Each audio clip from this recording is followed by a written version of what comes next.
Right, so good evening. Today I'm inside because I was outside doing my video, but there was this very big storm that was following me, and although I am shorter than most people, I was in fact the tallest thing on the field where I was walking my dog, so it was a bit dangerous.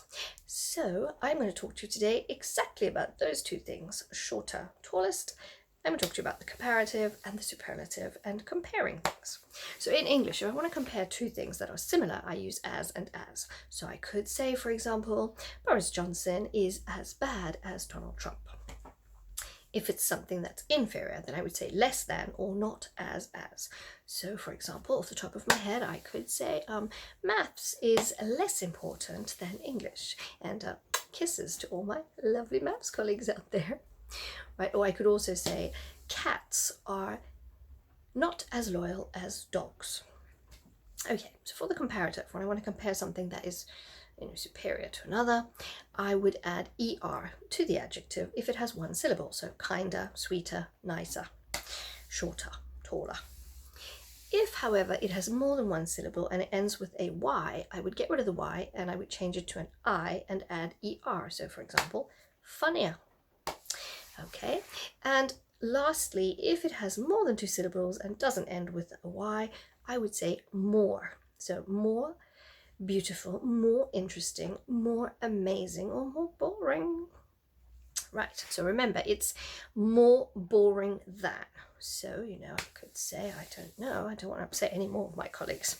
So let's just say, I don't know, documentaries are more boring than blockbuster movies, but they are more interesting too. Okay, so that is what we do when we're comparing two things.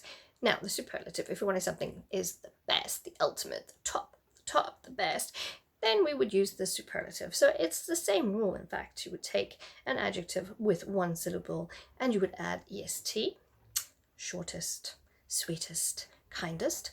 And if it finishes with a y, you would again get rid of the y and add iest, so the funniest teacher on the internet. It's me.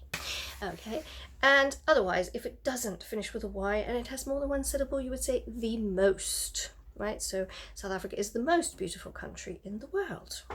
Of course it is. Now remember, when we go back to the comparative, it is, for example, South Africa is more beautiful than France, not that. Okay, sometimes you want to put that, but that's not right. When you're comparing two things, it's more than another or less than another. Okay, so we could say the weather is warmer here than in England, right? Okay, so the reason I chose to do this video today is because on Mother's Day I got a lovely gift from my younger daughter, which was a bracelet engraved with the words, "Funnest mom ever." Okay, this is actually incorrect. My grammar geek was going, screaming.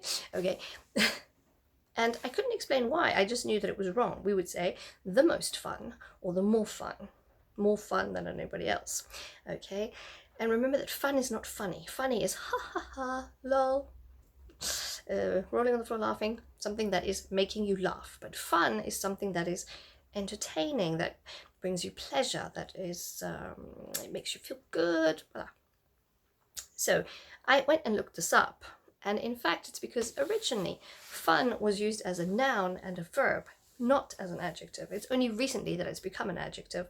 So strictly speaking, because it's only got one syllable, we should be able to add er or est and say funner and funnest. But to my ears, my Anglophone ears, it's just wrong. And in fact, I did find out while I was researching this video that now in modern day English, because, English is a living language, we can say funner or funnest, and it is not common, but it's becoming more and more common, God help us all, in America, and especially in informal language. But I would advise you to not use funner or funnest. Please stick to Mrs. Cazot is the most fun teacher I've ever had, okay? Or, English is more fun than any other subject in school. So try to remember that, and stay at home tonight because there's that big storm that's getting louder and louder, and I will see you tomorrow.